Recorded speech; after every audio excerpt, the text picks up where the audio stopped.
ఆవేదన వ్యక్తం చేశారు.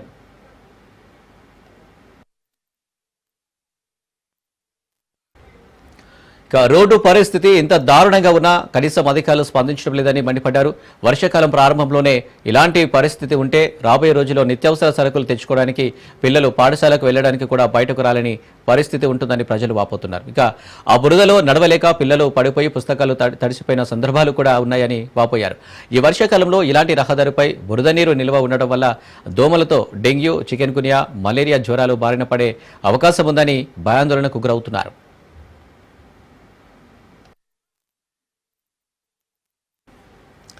ఉపాధి హామీ పథకం కింద 5 లక్షల అంచనా వ్యయంతో నిర్మిస్తున్న రహదారిని సగంలోనే ఎందుకు నిలిపేశారని గ్రామస్తులు అనుమానం వ్యక్తం చేస్తున్నారు. ఇప్పటికైనా పంచాయతీ అధికారులు దానవాయిపేట రోడ్డుపై దృష్టి పెట్టి ప్రజలు ఎదుర్కొంటున్న రహదారి సమస్యను పరిష్కరించాలని గ్రామస్తులు కోరారు.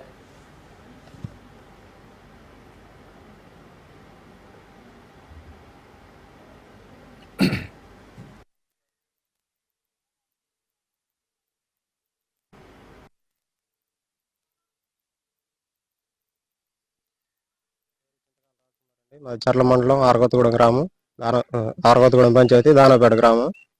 అయితే మా రోడ్లు తేలికపాటి వర్షాలు కూడా చిన్నపిల్లలు, పెద్దవాళ్ళు కూడా నడలేని పరిస్థితి అనేది ఏర్పడిందండి.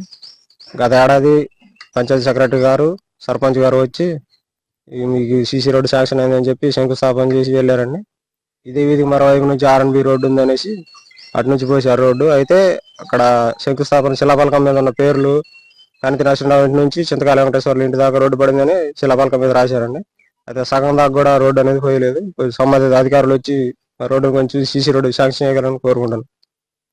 నా పేరు కనితి వెంకటమ్మ, మా దానవాయిపేట, ఆరకొత్తగూడెం గ్రామం, చర్ల మండలం. మాది దానవాయిపేట రోడ్డు మంచికి లేదు. ఈ రోడ్డు కొంచెం మీరు కొద్దిగా చూసి పెడతారనేసి మాకు కొంచెం ఆశిస్తున్నాం.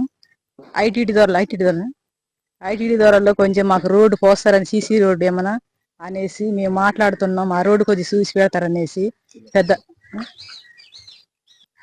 మా పిల్లలు కూడా రోడ్డు మీద తిరగాలి. తర్వాత పిల్లలు వెళ్తూ ఉంటే బుక్కులు తడిసిపోతున్నాయి, నడవటం కష్టం అవుతుంది. చిన్న పిల్లలు బడికి వెళ్ళేటప్పుడు చాలా ఇబ్బందిగా ఉంటున్నాం మేము. అలా అనేసి మీకు చెప్తున్నాం, మా బాధ కోసం చెప్తున్నాం. ఆ రోడ్డు కోసం చూసి పెడతారనేసి ఆశిస్తున్నాం.